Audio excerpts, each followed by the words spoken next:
சித்தாமூர் ஸ்ருதி கலலாயாவின் 4வது சலங்கை பூஜை விழா. செங்கல்பட்டு மாவட்டம் சித்தாமூரில் இயங்கி வரும் ஸ்ருதி கலலாயா பரதநாட்டிய பள்ளியின் 4வது சலங்கை பூஜை விழா நடைபெற்றது. விழாவிற்கு ஸ்ருதி கலலாயாவில் பயிலும் மாணவர்கள் மேற்கத்திய நடன நிகழ்வும் முதல் நிகழ்வாக நடைபெற்றது. விழாவிற்கு ஸ்ருதி கலலாயாவின் நிறுவனரும் பரதநாட்டிய ஆசிரியருமான மோகன்ராஜ் தலைமை தாங்கினார். யோகா ஆசிரியர் தங்கராஜ் வரவேற்றார். அதனைத் தொடர்ந்து நடராஜ பெருமானுக்கு சிறப்பு பூஜையும் வழிபாடும் நடைபெற்றன. பரதநாட்டிய பள்ளியில் பயின்ற சான் விதான்யா, ஷர்னிதா, ரவீனா, ஷவானி, சாதனா ஆகிய மாணவிகளுக்கு பரதநாட்டிய ஆசிரியர் மோகன்ராஜ் வலது காலில் சலங்கை அணிவித்து ஆசி வழங்கினார். மாணவிகளின் இடது காலில் அவர்களது பெற்றோர்கள் சலங்கை அணிவித்து அட்சயை தூவி வாழ்த்தினர். விழாவில் சிறப்பு விருந்தினராக சின்னத்திரை நடிகை தீபா கலந்து கொண்டு சலங்கை பூஜை முடித்த மாணவிகளுக்கு சான்றிதழ் மற்றும் கேடைத்தினை வழங்கினார்.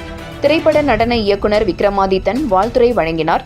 விழாவில் பரதநாட்டிய மாணவிகள் புஷ்பாஞ்சலி, கணபதி கௌத்துவம், முருகர் கௌத்துவம், அலங்கரிப்பு, சிவதாண்டவம் உள்ளிட்ட பாடல்களுக்கு பரதநாட்டியம் ஆடினர்.